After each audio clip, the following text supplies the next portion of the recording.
আসসালামু আলাইকুম শিক্ষার্থীবৃন্দ, সবাই কেমন আছো? আশা করি সবাই ভালো আছো। আলহামদুলিল্লাহ, আমিও ভালো আছি। তাজিক প্রধান kindergarten and high school online ক্লাসের পক্ষ থেকে তোমাদের সবাইকে স্বাগতম। আজকে আমি ক্লাস 1-এর গণিত করাবো। এটা তোমাদের চতুর্থ ক্লাস। দেখো, বোর্ডের দিকে দেখো। আজকে আমি তোমাদের করাবো গুণ ও ভাগ, দুইটা বিষয় আমি তোমাদের সাথে আলোচনা করব। গুণ করো। প্রথম আমি দুই একটা অঙ্ক তোমাদের করে দিচ্ছি। দেখো ক নাম্বার, এখানে দেখো কি লেখা আছে, 51 গুণ নিচে 3 দিয়ে এই উপরের সংখ্যাটাকে গুণ করতে হবে। প্রথমে এই ডান পাশে যে 3, এই 3-এর উপরে যে সংখ্যা এটার সাথে আগে গুণ করতে হবে, তারপর বাম পাশের সংখ্যার সাথে। দেখো 3 একে কত হয়, 3 একে 3 বসালাম। এখন দেখো এই 3কে 5-এর সাথে গুণ করতে হবে। 3 5 15। 3-এর নামটা যদি এভাবে ডাইরেক্ট পড়তে না পারো, তোমাদের সমস্যা হয়, তোমরা শুরু থেকে পড়বা 5 পর্যন্ত। 3 একে 3, 3 দুগুণে 6, 3 তিরিকা 9, 3 4 12, 3 5 15 এভাবে পড়বা। তাহলে 3 5 15 তোমরা যেভাবে পারো, তোমাদের জন্য যেভাবে সহজ হয় সেভাবেই। তারপরে খ নাম্বারটা দেখো, 2-এর সাথে এই 64কে কী করতে হবে, গুণ করতে হবে। 2 দিয়ে প্রথমে 4কে গুণ করবা।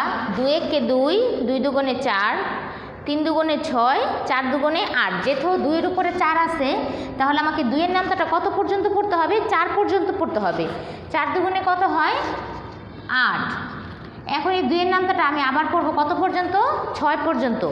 2 একে 2, 2 দুগুণে 4, 3 দুগুণে 6, 4 দুগুণে 8, 5 দুগুণে 10, 6 দুগুণে 12। 6 দুগুণে কত, 6 দুগুণে 12। দেখো দুইটা অঙ্ক আমি করেছি। তবে তোমাদের প্রত্যেকটা অঙ্ক কী করতে হবে, উত্তর লিখতে হবে গুণফল সহ, ঠিক আছে? যেমন এখানে লিখতে হবে গুণফল যা পেয়েছো সেটা লিখতে হবে 153। তারপর এটাও লিখতে হবে গুণফল 128। এইভাবে প্রত্যেকটা অঙ্কই কী করতে হবে, তোমাদেরকে গুণফল সহ লিখতে হবে, নইলে কিন্তু নাম্বার কাটা যাবে। দেখো আমি তোমাদের এতক্ষণ উপরে নিচে দুইটা অঙ্ক দেখাইলাম, এখন আমি তোমাদের পাশাপাশি দেখাবো। অনেকে আছে দেখা যায় উপরে নিচে গুণটা খুব সহজে করতে পারো, কিন্তু পাশাপাশি করতে গেলে তোমাদের ঝামেলা হয়ে যায়। কীভাবে করবা আমি দেখো। আর এই পাশাপাশি অঙ্কগুলো তোমরা যদি রাফ করে করো তাহলে খুবই ভালো হয়। তোমরা এই পাশাপাশি অঙ্কগুলো কী করবা, অবশ্যই রাফ করে করবা। যেমন এখানে দেখো ট নাম্বার অঙ্কটা 61 গুণ 4 আছে, এভাবে লিখতে হবে 61, এই 1-এর নিচে 4 হবে, এভাবে তুলবা। ঠিক আছে? কীভাবে তুলবা, উপরে 61, নিচে 4। তারপরে এখানে দেখো গুণ করবা। কীভাবে গুণ করতে হবে আমি বলছি এর আগে, যে বাম পাশে যেহেতু 4, 4-এর উপরে কি আছে, 1 আছে, তাহলে 4কে কী করতে হবে, প্রথমে 1-এর সাথে গুণ করতে হবে, তারপর 6-এর সাথে গুণ করতে হবে। 4 একে 4। আর এখন এই 4টা কী করবা, 6 পর্যন্ত তুমি নামটা পড়বা, যা হবে সেটা এখানে বসবে। 4-এর নামটা পড়ো, 4 একে 4, 4 দুগুণে 8, 3 4 12, 4 4 16, 4 5 20, 4 6 24। তাহলে 4 6 কত, 24। তাহলে আমরা কত পেলাম, 244। এই দেখো, এখন এটা কি করতে হবে, এখানে উত্তর কি লিখতে হবে, গুণফল এই 244। ঠিক আছে? সবাই বুঝতে পারছো এটা? দেখো আরেকটা অঙ্ক বুঝিয়ে দিতেছি। 6 নাম্বার 43 গুণ 2, এটাও তোমরা কি করবা, রাফ করবা। 43 এই গুণ 2। এখন এই 2 দিয়ে কী করতে হবে, এই 43কে গুণ করতে হবে। প্রথমে এই 2টা কী করবা, 3 পর্যন্ত পড়বা। 2 একে 2, 2 দুগুণে 4, 3 দুগুণে 6, 3 দুগুণে কত, 6। তারপরে এখন এই 2-এর নামটা 4 পর্যন্ত পড়বা। 2 একে 2, 2 দুগুণে 4, 3 দুগুণে 6, 4 দুগুণে কত, 8, 4 দুগুণে কত, 8। তাহলে আমরা কত পেলাম, 86। তাহলে এখানে গুণফল কি লিখব, গুণফল 86। সবাই বুঝতে পারছো? আমি 2টা করে অঙ্ক করে দিয়েছি, উপরে নিচে প্লাস পাশাপাশি। বাকি অঙ্কগুলো যেগুলো আছে এগুলো তোমরা অবশ্যই কিন্তু তোমাদের খাতায় তুলে নিবা। এই অঙ্কগুলো তোমরা বাসায় করবা। এখন আমি তোমাদেরকে ভাগ অঙ্ক করে দেখাবো। এতক্ষণ আমরা গুণ করেছি, এখন আমরা ভাগ করব। দেখো ভাগ অঙ্ক, দেখো গুণ আর ভাগ একই রকম, নামতা দিয়েই করতে হয়। গুণও নামতা দিয়ে করতে হয়, ভাগও নামতা দিয়ে করতে হয়। দেখো ক নাম্বার, এখানে আমি কী লিখেছি 8, তারপরে এটা ভাগ চিহ্ন, ঠিক আছে। যদি উপর নিচে করো তাহলে এভাবে ভাগ চিহ্ন দিতে হয়। তারপরে হলো 40। এখন এই 8 40-এর ভিতরে কয়বার যাবে সেটা দেখতে হবে। 8-এর নামটা পড়বা, দেখবা 8-এর সাথে কোন সংখ্যাটার সাথে গুণ করলে 40 হয়। 8-এর নামটা পড়ো, 8 একে 8, 8 দুগুণে 16, 3 আটা 24, 4 আটা 32, 5 আটা 40। এখানে আছে কত? 40। তাহলে আমাদের আর দরকার কত? 40। তাহলে আমরা 8-এর নামটা পড়ে কত পেয়েছি? 40 পেয়েছি আমরা। 8-এর নামটা পড়ে 8-এর সাথে কত গুণ করে 40 পেলাম? 5 গুণ করে। 5 আটা 40, 5 আটা 40। এখানে লিখবো আমরা ভাগফল, 5 আটা 40। এখন দেখো এভাবে করার পরে নিচে উপরের থেকে নিচের সংখ্যা কী করতে হয়? বিয়োগ করতে হয়। যদি সংখ্যা বের হয় তাহলে সেটা ভাগশেষ হয়। দেখো এখানে নিচেও 0, উপরেও 0, তাহলে 0 0 কি কোনো দাম আছে? এটা কিন্তু কোনো সংখ্যা না, এটা কোনো মূল্য নেই 0। তাহলে এখানে কী হবে? 0 0 মিলে গেলে কী হয়? 0 হয়। তারপরে 4 4 মিলে গেলেও কী হয়? 0, কারণ তোমার কাছে 4 টাকা আছে, তুমি সেই 4 টাকাই তোমার ছোটো বোনকে দিয়ে দিছো, তাহলে কি তোমার কাছে কিছু থাকবে? কিছুই থাকবে না, তার মানে কি 0। এটাও 0। তো ভাগের সময় এভাবে 0 তুমি দিতে পারো, আবার 0 না দিয়ে এভাবে ক্রস চিহ্ন দিতে পারো।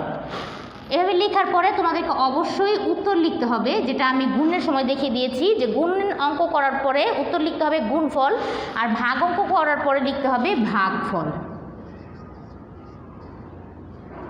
এই ভাগফল কত পেলাম? 5। দেখো ক নাম্বার, খ নাম্বার, এই অঙ্কগুলো কি?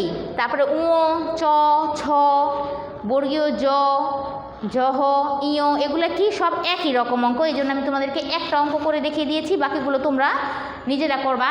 গ নাম্বার আর গহ নাম্বার, দেখো এই দুটো অঙ্ক আবার একরকম। এগুলোর মধ্যে দেখো শুধু ভাগফল বের হয়েছে, কিন্তু গ আর গহ এই দুটো অঙ্কের মধ্যে কী হবে? ভাগশেষও বের হবে। যেমন ধরো এখানে আমি ভাগ করছি কতকে? 8 দিয়ে 65-কে ভাগ করছি, 8 দিয়ে 65-কে ভাগ করছি। তাহলে আমি আগে যেভাবে বলেছি 8-এর নামটা পড়বা 65 পর্যন্ত, দেখো কোন সংখ্যার সাথে 8 গুণ করলে 65 হয়। 8 একে 8, 8 দুগুণে 16, 3 আটা 24, 4 আটা 32, 5 আটা 40, 6 আটা 48, 7 আটা 56, 8 আটা 64।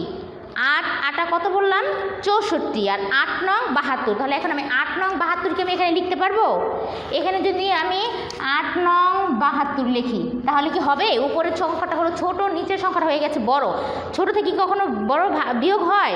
হয় না। তাহলে আমার এখানে হয়তো সেম সংখ্যা বের করতে হবে নামতা পড়ে। যেমন এখানে 65 আছে, যদি 8-এর নামতা পড়ে আমার 65 বের হয় তাহলে 65 লিখতে হবে, বা 65 থেকে ছোট সংখ্যা লিখতে হবে।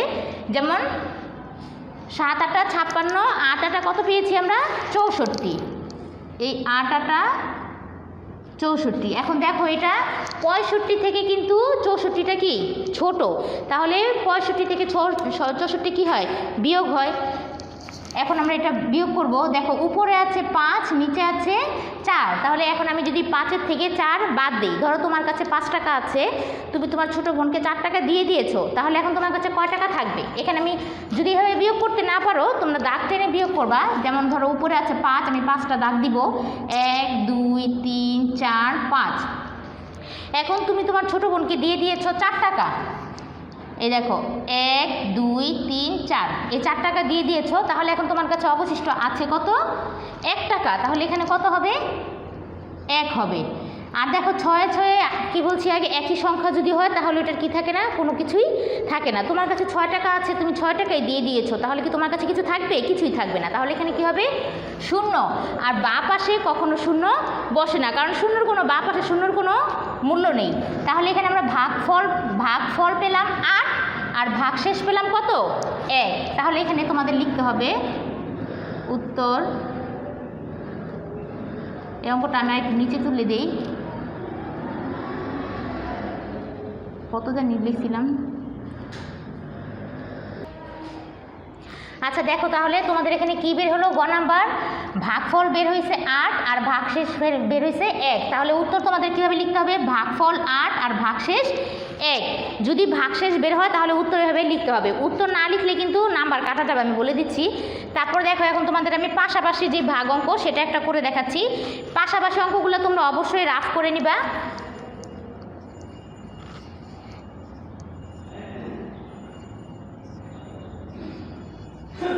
দেখো 72কে কত দিয়ে ভাগ করতে হবে? 8 দিয়ে ভাগ করতে হবে। তাহলে আমরা 8-এর নামটা পড়ে দেখব কতর সাথে 8 গুণ করলে 72 আসে। 8-এর নামটা পড়ো সবাই। 8 একে 8, 8 দুগুণে 16, 3 আটা 24, 4 আটা 32, 5 আটা 40, 6 আটা 48, 7 আটা 56, 8 আটা 64, 8 নং 72। তাহলে আমরা পেয়ে গেছি 8-এর সাথে 9 গুণ করলে কি হয়? 72 বের হয়ে আসে। তাহলে 8 নং 72। তাহলে দেখো 2 এ 2 মিলে গেল 0, 7-এর সাথে মিলে গেল 0। তাহলে এখানে কি তুমি ক্রস চিহ্ন দিয়ে দিতে পারো? ঠিক আছে, তাহলে আমরা ভাগফল কত পেলাম? 9। এখানে উত্তর লিখবা ভাগফল 9। ঠিক এইভাবেই সবগুলো অঙ্ক তোমাদেরকে করতে হবে। এই গুণ করো ও ভাগ করো এই অঙ্কগুলাই তোমাদের কি SW থাকবে।